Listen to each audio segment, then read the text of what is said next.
সবাইকে নমস্কার। আজকের সাংবাদিক সম্মেলনে আমার সাথে উপস্থিত রয়েছেন প্রদেশ বিজেপির মিডিয়া ইনচার্জ সুনীল সরকার মহোদয় এবং আপনারা যারা আছেন সবাইকে স্বাগত।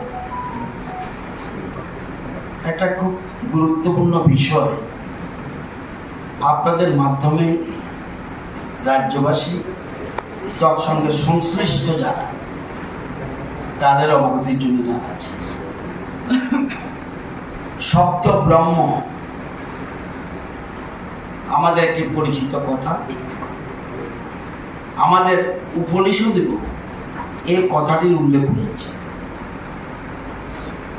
সাধারণভাবে এবং অর্থে আমাদের কাছে উপনিষদের শব্দ ব্রহ্ম এবং নাদ ব্রহ্ম সর্বদা ধরা পড়ে না। শব্দ ব্রহ্মের মতে গুরুত্বপূর্ণ শক্তিধর, অর্থাৎ শব্দকে প্রয়োগ করার আগে তার অর্থকে বুঝে নিতে হবে। যদি না করি তাহলে শব্দের ভুল প্রয়োগ হবে এবং তা মানুষ এবং সমাজকে আহত করবে। অবশ্য শব্দের এই গুরুত্ব বোঝার মতো বুদ্ধি বা মানসিক ক্ষমতা সকলের থাকে না। কেউ কেউ না বুঝে শব্দকে ভুলভাবে প্রয়োগ করে, আবার কেউ কেউ শব্দের সঠিক অর্থ বোঝার অক্ষমতার কারণে কোনো কোনো শব্দের প্রয়োগ নিয়ে হই হই রই রই করে বাজার গরম করতে মাঠে নেমে পড়ে। আমাদের রাজ্যের মাননীয় বিরোধী দল নেতা, যিনি সিপিএম দলের পলিট ব্যুরো সদস্য,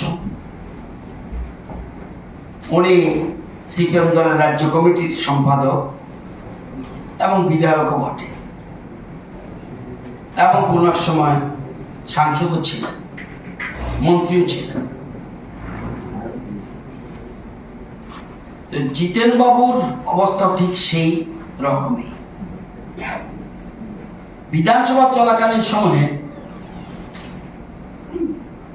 জিতেন বাবু তার জাত চ্যানেলের অর্থাৎ কোয়ালিটি চ্যানেলের বলেছিলাম, তিনি বুঝতেই পারলেন না আমি তাকে তার রাজনৈতিক চেতনা এবং চিন্তা ভাবনা জাতের বা রকমের কথা বলতে চেয়েছি, কিন্তু তার মস্তিষ্কহীন রাজনৈতিক ভাবনার অনুসারী প্রচার করে দিলেন মন্ত্রী রতননাথ রাজ্যের জনজাতি বা উপজাতি অবজ্ঞা করে এই ধরনের কথা বলছেন।